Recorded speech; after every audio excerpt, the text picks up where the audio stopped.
This employee stole from me, was swiping clients' money. Like, I have evidences, bank accounts where she was swiping customers.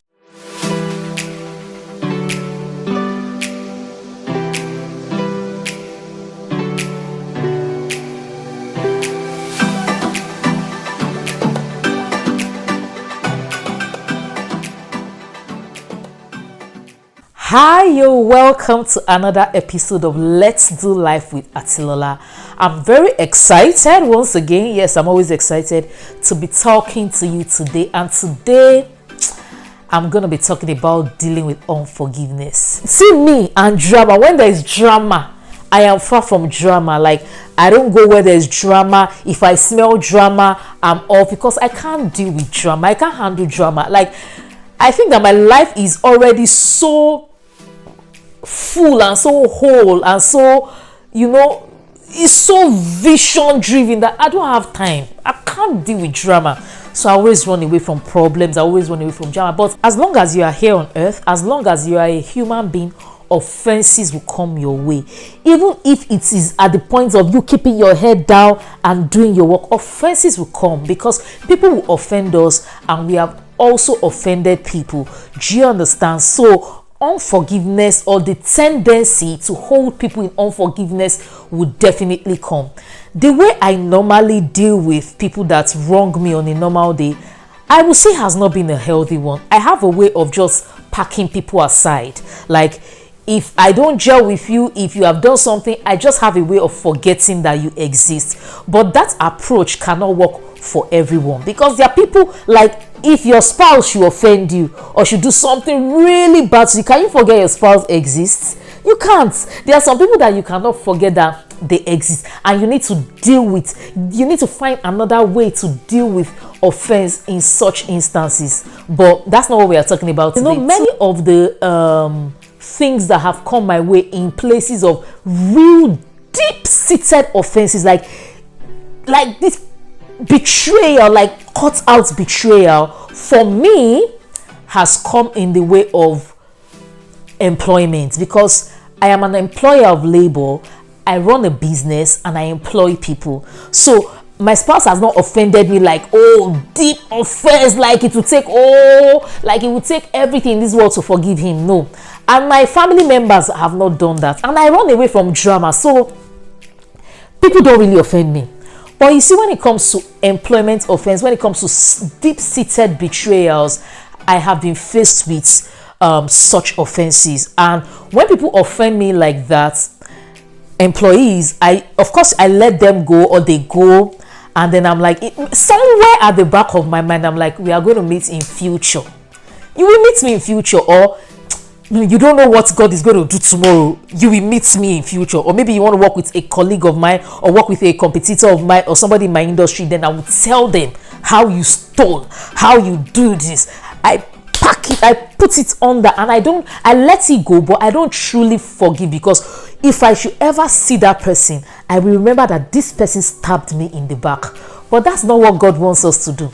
So in recent times, there was somebody who, he collected IOU from me. He lied that he was ill.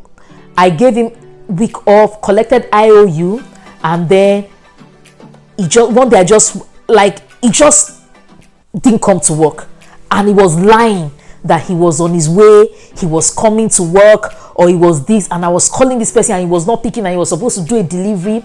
Something just told me there's something wrong, because I went there and I saw that the guy had dropped his key. I gave him accommodation. He had dropped his key. He had dropped the ATM and everything, the things he was handling. I was like, and he was owing me money, and he had the effrontery to be asking for the money for the half month he had worked for. I thank God the guy didn't steal. He couldn't even have stolen from me, because we go to the same church, and there are so many references binding us together that he cannot even steal from me, or else he will lose every single livelihood of his. Anyway, so I said, okay, offense number one, you have gone. So this guy comes some time ago asking me for money, and my reaction shocked me. Because I said, you have the effrontery. Like, this is 3 years later, asking me to give him money that he's looking for transport money to go to church. In my mind, I'm like, number one, I said, how low this guy must have gone for him to come and ask me, who he betrayed and offended, for money. But instead of me to be gracious and say, I don't have money, or oh, take this 5,000 naira, I rubbed it in his face. I said, I basically asked him to go and ask the person who recommended him to work for me in the face. I said, you didn't see that person, you didn't see this other person, you didn't see all these adults to ask for money. You came to ask me for money. Sorry, I can't give you money.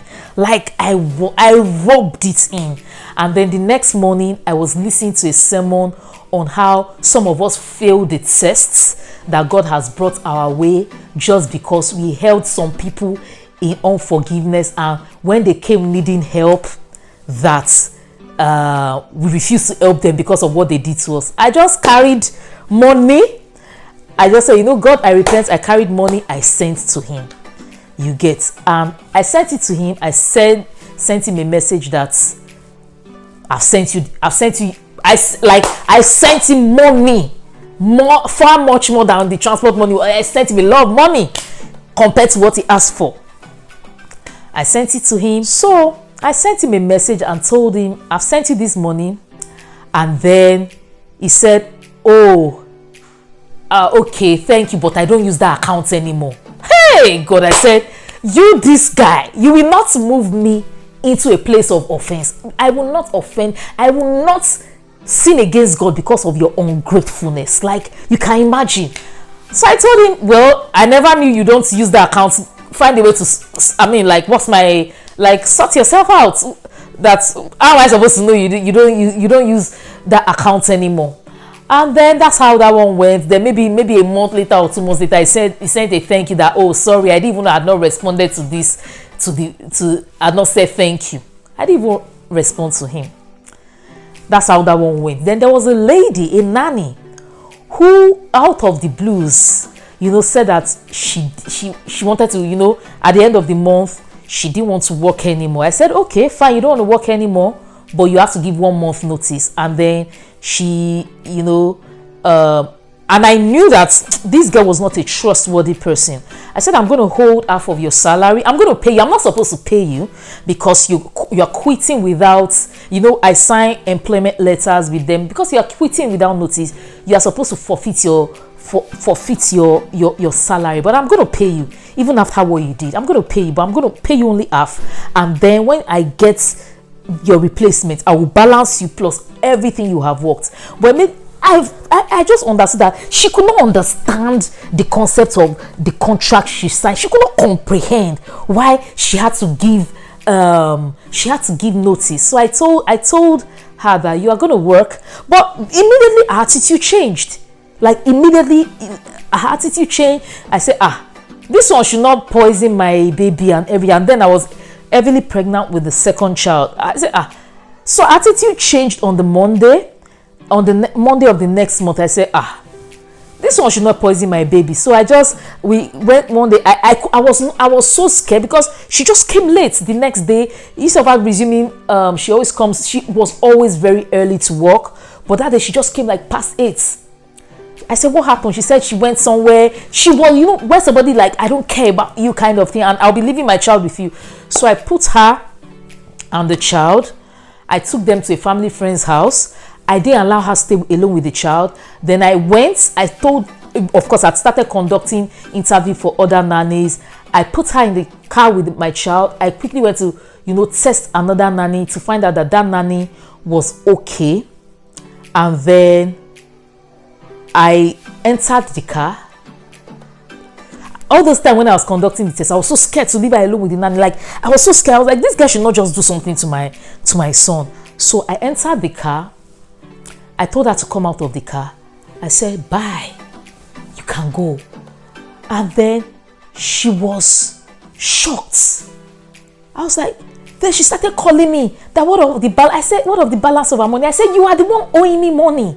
Like, you are the one owing me money. And then this girl started to ring curses. She started to call me. I was like how people's true colors can show. She started to curse me. she even went to the extent of threatening the unborn child in my stomach. Then my husband was like, are you like, will you, I think my husband sent her a message or something, like, it was very, I was like, are you all right? But I mean, you cannot harm me. You can't harm me. I know who I am. I wasn't threatened, but I felt like insult, like, are you all right? Anyway, that's how she went. And then some weeks ago, I was driving, we're driving in church, and then I saw her. And the first thing, I can't lie, the first thing that came out of my mouth, I shocked myself, was, see this stupid girl. I'm telling you, which is very surprising because I am not one given to insults. I don't insult people. I don't call people stupid, mad. You know, all those insultive words. I'm generally not one to insult people. Even from when I was young till now, I don't insult people. But I said it out. I was telling my husband, I was like, see this stupid girl. I'm telling you. And then it was like, my husband, but when she saw us in the car, she was shocked. She was like, she wanted to start, because that's our personality. How are you? The kids were at the back. I was just looking at her. She was like, how are you? This. I was like, after everything you did. So my husband was like telling her that, hope you are a better person. Oh, come here, let me knock you. You know, my husband was trying to make light of it. Hope you have repented. Come, let me knock you. Don't let me knock you. Come here, bring your head, let me knock you. I was like, how are you? How are you? Okay, bye. That's what I was saying. Then when we're done, my husband was like, you should have tried. You should have tried to embrace her. That you could see she was trying to. You should have tried to. Me, I was in shock of somebody that could do that thing. You understand? Such things, you know. But the one that, and all this has happened back to back. But exactly a week before that week, same church, I saw a former employee of mine. This employee stole from me, was swiping clients' money. Like, I have evidences, bank accounts where she was swiping customers, telling customers to pay into her account.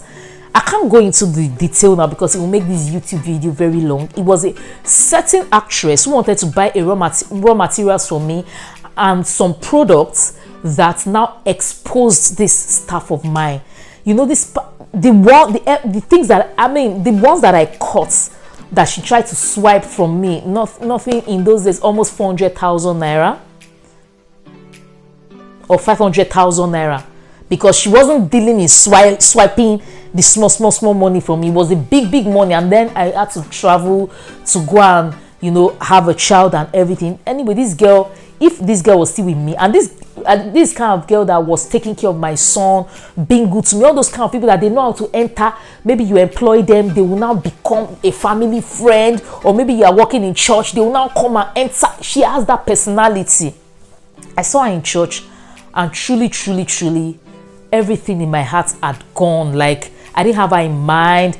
I hugged her. I was really happy to see her, you understand, doing well and all. But a week later or so, she asked me to do, guess what she asked me to do for her? Employment recommendation. I was like, never. This one has nothing to do with unforgiveness. If you stole from me, then I should recommend you to go to another person, because I was going to arrest her. I was going to arrest her like a year later, not even 2 years later after I'd sacked her.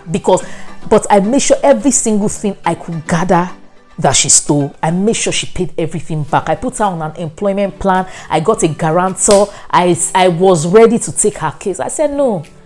So I should recommend you to go and steal from somebody. I didn't recommend her. You get, so it was very funny. These experiences were very funny that they all came to me back to back, where God brought people that had offended me in the past. And I think it's because God wanted to reveal myself to me, that you cannot move on. And because people will still offend you, especially because I run a business, you're going to get people that are not loyal, people that betray, but you need to be able to move on. fast and forgive very fast, because you are going very, very, very far.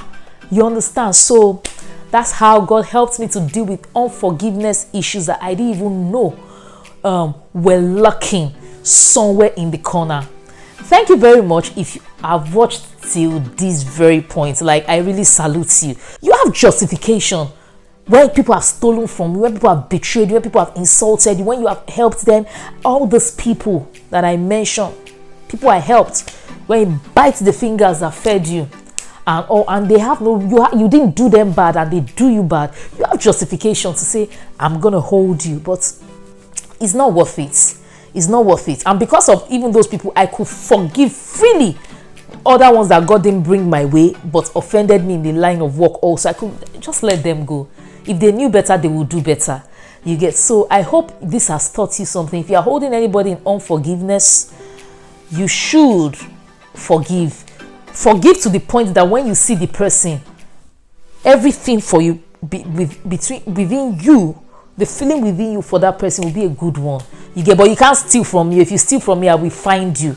Like the way I found out that girl, I will find you and I will collect every single time, because it's not, if it were my money, I can let it go, but my business money, I can't let it go. You will be found and you will repay. So that's just it. All right. So I want you to let me know what you think about this in the comment section. Have you helped people with unforgiveness? Have you had a spouse, your mother-in-law, your sister, your brother, your in-laws, people, your workers, your colleagues, help people in unforgiveness? How are you dealing with it? Or how do you hope to deal with it? Because you have to deal with it. You have to deal with it. Especially if you are going to be going to somewhere greater, you have to deal with it. Let me know what you think in the comment section. Till I see you again in the next episode of Let's Do Life with Atilola. Don't forget, you know what to do. Like, subscribe, comment, click on the notification bell and share. 5 things: like, comment, share, subscribe, click on the notification bell. Those are the 5 things I need you to do, to this video or under this video before you exit. Bye.